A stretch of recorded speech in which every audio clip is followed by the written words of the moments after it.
Bienvenue sur la télévision nationale du Burundi si vous nous rejoignez et merci de votre fidélité. Voici le journal dont voici d'abord les principaux titres. Ouverture ce mardi des assemblées annuelles de la Banque africaine de développement BAD en sigle et du Fonds africain de développement FAD en sigle. C'est dans la ville de Sharm el-Sheikh, c'est en République arabe d'Égypte. Le Burundi a été représenté par le Premier ministre Gervais Ndirakobucha. Et puis, à quand le déblocage de la carrière pour les fonctionnaires des sociétés para-étatiques et institutions personnalisées de l'État? C'est une question qui se pose ces derniers au moment où les autres fonctionnaires régis par le statut général des fonctionnaires ont été rétablis dans leurs droits depuis juillet 2022 et on fera le point également au cours de cette édition. Voilà pour le sommaire. Encore une fois, bienvenue dans cette édition. Les pays africains devraient élaborer des projets de développement tenant compte des desiderata de la population afin d'atteindre un développement durable. Le Premier ministre Gervais Ndirakobucha l'a annoncé ce mardi à Sharm el-Sheikh, en République arabe d'Égypte, lors de l'ouverture des assemblées annuelles de la Banque africaine de développement et du Fonds africain de développement. Nous attendons toujours le reportage de notre envoyé spécial à Sharm el-Sheikh, Olivier Lukata. Dès qu'il est possible, nous allons pouvoir y revenir. Et les administrateurs et les membres des conseils communaux sont appelés à faire une planification axée sur les résultats pour promouvoir le développement de la population et du pays. C'est l'appel du ministre de l'Intérieur, du Développement communautaire et de la Sécurité publique au deuxième jour de l'atelier de restitution d'une étude que les députés et les sénateurs des commissions des finances ont fait sur les réalisations des projets de sociétés coopératives collinaires par rapport à ceux inscrits dans les plans communaux de développement communautaire. Le point avec Donatienne Moukour. Au deuxième jour de l'atelier de restitution d'une étude menée par les députés et sénateurs sur les réalisations des projets des coopératives collinaires, les participants se sont focalisés sur les défis auxquels les administratifs font face dans la mise en œuvre des projets de développement communautaire.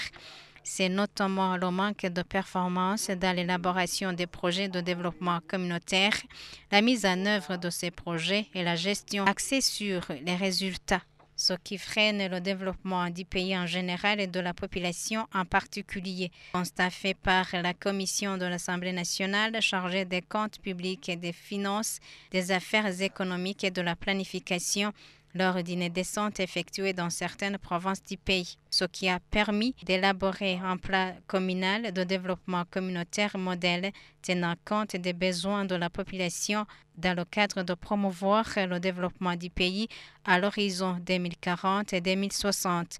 Le ministre ayant le développement communautaire et dans ses attributions Martin Niteletse se dit satisfait de l'étape déjà franchie car ce travail vise le développement du pays et de la population. Étant donné que certains administratifs manquent de programmes et de projets, mais aussi les axes variés, le ministre leur a demandé de faire une planification axée sur les résultats qui est la fondation du budget programme, en mettant un accent particulier sur les projets de développement communautaire.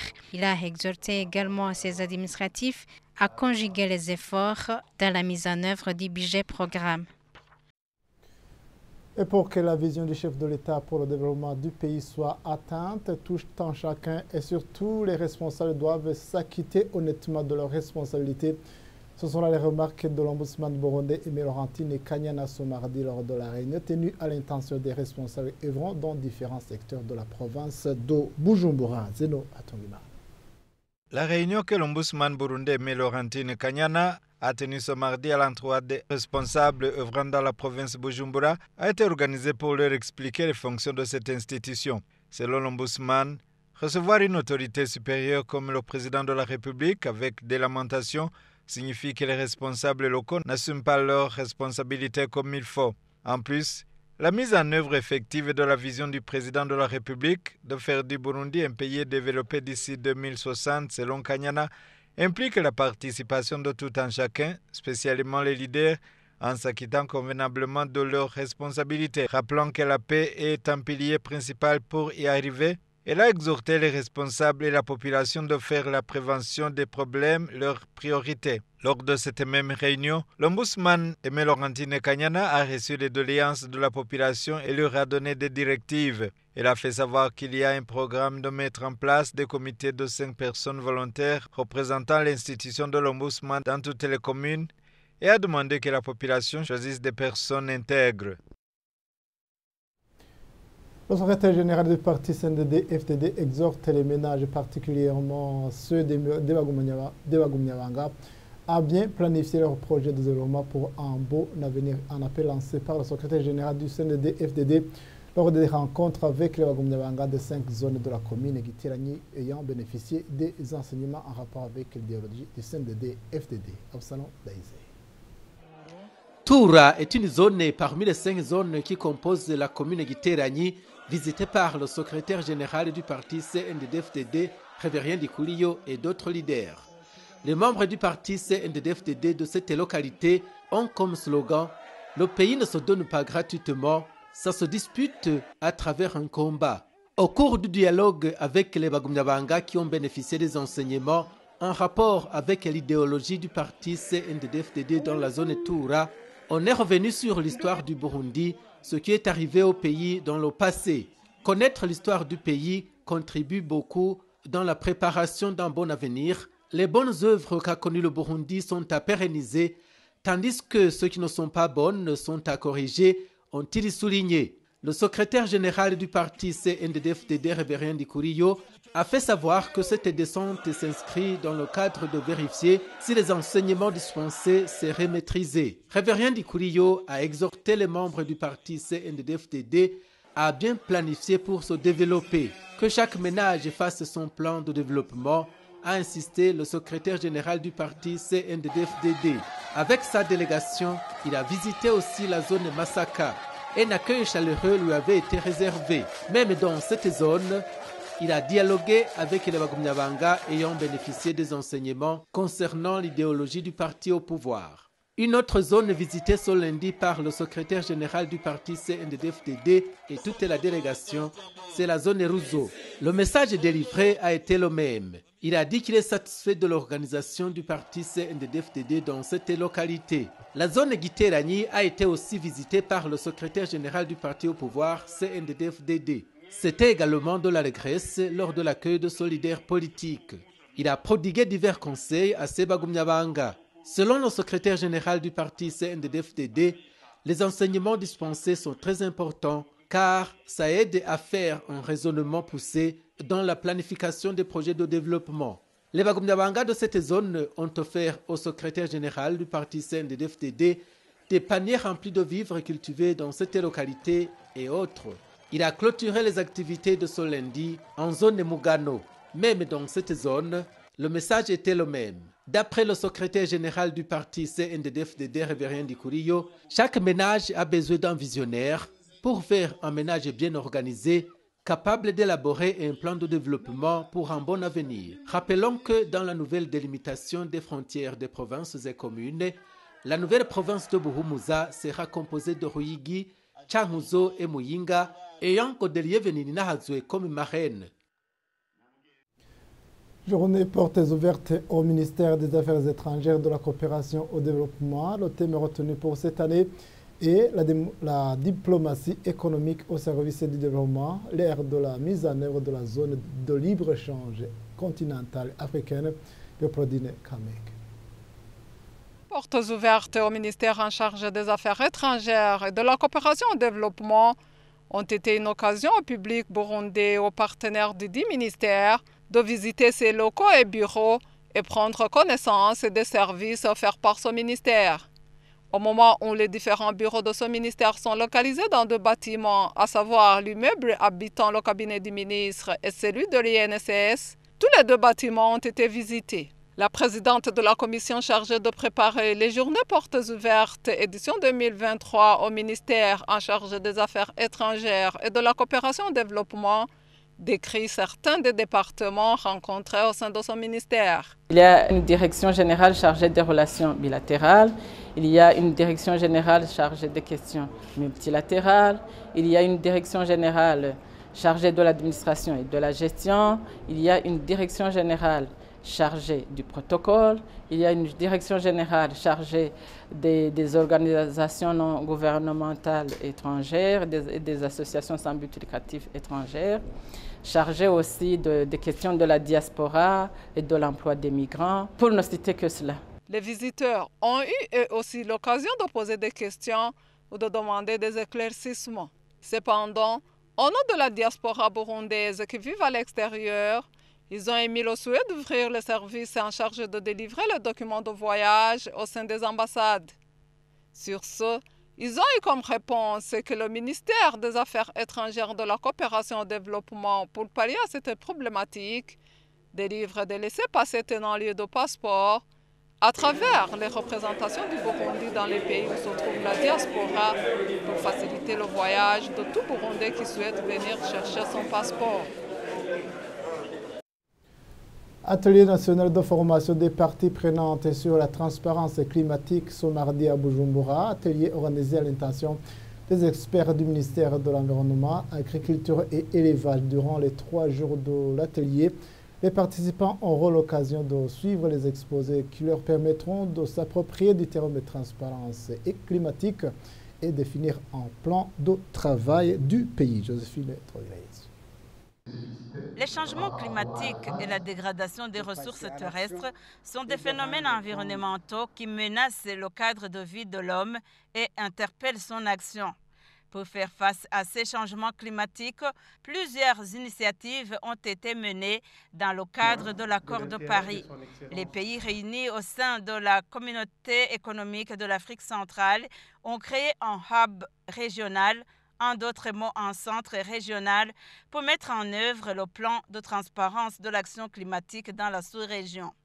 Le premier comité de pilotage du hub, organisé toujours en décembre 2022, à Douala, a instruit la coordination du hub d'organiser ce même type d'atelier dans l'ensemble des pays de la sous-région en vue de renforcer les capacités des parties prenantes nationales sur la transparence de l'action climatique, finaliser les lacunes et définir un programme de travail à piloter au niveau de chaque pays en assurant une meilleure coordination des interventions de l'ensemble des partenaires techniques et financiers au niveau national dans ce domaine. C'est dans ce cadre même que l'atelier de ce mardi est organisé à Bujumbura. Cet atelier s'est assigné de nombreux objectifs suivants. Premièrement, faire une mise à jour sur le cadre de transparence de l'action climatique, échanger sur les résultats de l'évaluation de la KIN, besoin en matière de transparence au niveau national, élaborer le plan de travail du pays à court et à moyen terme d'amélioration de la transparence. Selon Emmanuel Ndorimana, assistant du ministre chargé de l'Environnement, le gouvernement du Burundi va toujours exprimer son intérêt de s'engager dans la participation active pour la mise en œuvre du projet Hub régional. Lancement officiel ce mardi des examens nationaux de fin de formation paramédicale par l'assistant du ministre de la Santé publique de la lutte contre le sida. Ces activités de lancement se sont déroulées à l'école des techniciens d'assainissement et de laboratoire à Bujumbura, étal en sigle. Et ici, Aurore Kamkam. Le but est de contribuer à l'amélioration de la qualité de la formation dans les écoles paramédicales. Ce mardi, les élèves finalistes de la 4e année des écoles paramédicales remplissant les conditions exigées ont débuté les examens nationaux. C'est l'assistant du ministre de la Santé et de la lutte contre le sida, Dr Isidore Nializoa, qui a officiellement ouvert ces examens à l'école des techniciens d'assainissement et de laboratoire à Buyenzi, en mairie de Bujumbura. Nous venons de lancer officiellement les examens qui consistent en 2 phases. Il y a la phase théorique et la phase pratique où on a 15 lieux de passation. Parmi les 15, on a 2 centres de passation ici en mairie de Bujumbura. Au total, on comptabilise 604 élèves des écoles paramédicales de tout le pays qui ont le droit de faire cet examen théorique et pratique. Au total, 4 sections. Il y a la section soins infirmiers, il y a la section laboratoire, il y a la section pharmacie et il y a la section assainissement. Notez que la période de passation des examens théoriques et pratiques est du 23 mai au 2 juin 2023. Comme l'annonçait dans les titres, les fonctionnaires de l'État œuvrant dans les institutions à statut spéciaux lancent un appel vibrant au gouvernement pour que ces derniers soient rétablis dans leurs droits en ce qui concerne le déblocage de la carrière. C'est au moment où les autres qui sont régis par le statut général des fonctionnaires ont franchi cette étape il y a bientôt une année depuis juillet 2022, alors que la mesure portant gel des annales a été prise le même jour pour tous. Le point avec Eliane Manirambo. Saint Thomas d'Aquin disait que il faut un minimum de bien-être pour exercer la vertu. C'est pas normal qu'un travailleur touche le même salaire qu'il a touché le 31 décembre 2015, après 8. Vous aurez entendu, il s'agit des travailleurs des entreprises parapubliques, hors personnalisées ou encore d'administration autonome, qui ne cessent de crier et de dénoncer une injustice à leur égard. C'est ce déblocage effectif de leur carrière. Il s'agit de lever la mesure de gel des annales depuis 2015 jusqu'à 2022, une opération qui a été effectuée pour une partie des fonctionnaires régis par le statut général des fonctionnaires. Comme ils le disent, ils croyaient être concernés par la mesure, mais en vain. On avait eu l'espoir que la situation allait trouver solution depuis que certaines institutions s'étaient déjà exprimées en disant que le salaire du personnel des entreprises de l'État allait se débloquer comme celui des fonctionnaires de l'État, mais on a attendu en vain. Et nous avons vraiment un sentiment de désolation parce que nous avons les mêmes besoins.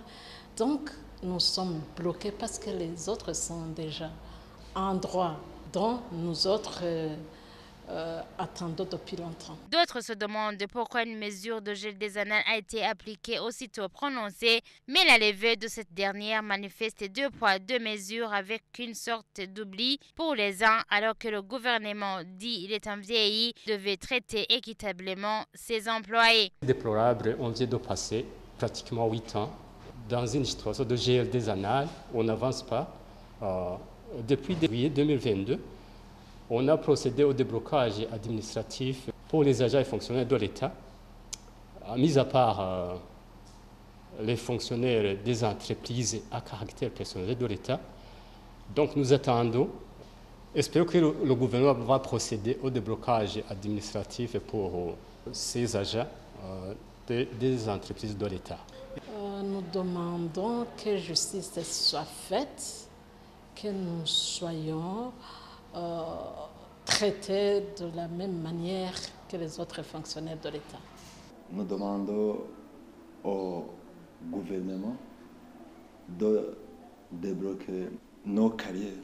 Cela étant, même les entreprises qui payent leurs employés sur leurs propres fonds sans le recours aux subsides du gouvernement, cela demande l'autorisation de se débloquer elle-même car le budget alloué à cette fin est disponible. Pour d'autres qui recourent aux subsides du gouvernement et parlent d'un travail dur et à risque car présent dans des lieux de catastrophe, les combats, manifestations, épidémies et autres, ils travaillent jour et nuit, accompagnent l'action gouvernementale. Bref, le mérite serait de leur régulariser et qu'ils soient rétablis dans leurs droits. Alors nous avons demandé à son Excellence, Monsieur le Président de la République, de mettre ça en œuvre. Lui, il a promis que très prochainement, ces travailleurs seront rétablis dans les droits. Même le 1er mai, dans le discours des travailleurs, nous avons rappelé qu'il faut faire vite pour que cette catégorie de travailleurs soit rétablie dans les droits légitimes. Voilà où on en est. Mais tout en sachant que même dans les différentes réunions que nous participons, notamment des réunions, ce qu'on appelle les cadres de dialogue, que ce soit tripartite ou bipartite, nous plaidons toujours pour que cette question soit rapidement vide. Pour rappel, des commissions ont été appelées à étudier le cas de déblocage et des impacts budgétaires ont été soulevés, mais le déblocage reste toujours bloqué. Mais à quel niveau ? Le projet Soleil Nyakiliza en charge de l'électrification des zones rurales à travers l'énergie solaire a organisé ce mardi un atelier à l'intention des journalistes. C'était pour leur expliquer le contenu du projet et son importance afin qu'ils puissent à leur tour le vulgariser à la population. Pascal Koumou. Au moment où il y a certaines localités rurales du Burundi qui n'ont pas d'électricité octroyée par la régie des eaux, il y a un projet Soleil Nyakiliza qui est en train de préparer l'électrification des zones rurales à travers l'énergie solaire, y compris les établissements publics comme les écoles, les centres de santé, les hôpitaux, ainsi que les ménages des personnes, sans oublier les ménages des personnes pauvres et vulnérables. Les études sur ce projet sont très avancées et ce projet sera bientôt démarré, raison pour laquelle un atelier pour les journalistes a été organisé pour leur expliquer le contenu de ce projet et son importance afin qu'à leur tour, ils expliquent le contenu de ce projet à la population à travers leurs émissions et leurs reportages. Nous sommes très avancés, les études sont vers la fin et le plus important pour les journalistes, c'est effectivement avant tout de connaître le projet, mais aussi d'informer les bénéficiaires, d'informer les autres parties prenantes sur, disons, les opportunités qui les attendent, sur ce que le projet attend faire pour eux. Donc, nous pensons effectivement que le canal journalistique est un canal très incontournable parce que comme vous le savez, c'est une voie qui mène trop loin. Ce projet d'électrification des zones rurales financé par la Banque mondiale permettra à la population rurale de réaliser les projets de développement. Les commerçants de pastèques du marché d'Ongagara en commune urbaine de Nahangwa demandent à l'administration de la mairie de Bujumbura de leur trouver un autre endroit qui peut attirer la clientèle. Ils se plaignent comme quoi ils font face à ce défi majeur qui gêne leur activité commerciale. Le constat avec Prosper Lisma.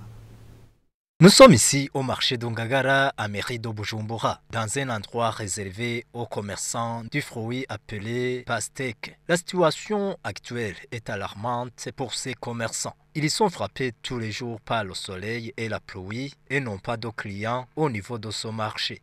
Comme impact négatif, les fruits sont pourris et travail perdant, comme le témoignent ces femmes. Ils demandent au maire de la ville de Bujumbura, qui a été déjà saisi par écrit, de leur venir en aide pour quitter cet endroit. Surtout que les autres fruits se vendent toujours au niveau du marché Kotebu. Leur souhait est de retourner au marché Kotebu et attendre avec les autres commerçants de fruits un autre endroit bien aménagé qui leur serait réservé. Leur demande est formulée au moment où ils observent quelques-uns de ces commerçants de pastèques qui passent outre la mesure déjà arrêtée et utilisent timidement l'ancien endroit auparavant établi au marché Kotebu. Et face à ces doléances des commerçants du marché d'Ongagara, Fabien Moura, le gestionnaire des marchés en mairie de Bujumbura, fait savoir que faire déménager ces commerçants vers d'autres marchés n'est pas possible car il n'y a plus de place dans les marchés proches de ce marché d'Ongagara. Suivez les traduits en français par Diomede Hatekima. Auparavant, nous avions voulu que ces commerçants des pastèques au marché d'Ongagara fassent leur commerce à l'intérieur car il y avait les stands qui leur étaient réservés, mais ils ont refusé notre proposition en disant que leurs marchandises peuvent pourrir sur un pavement, donc elles doivent être déposées sur le sol pour éviter leur pourrissement.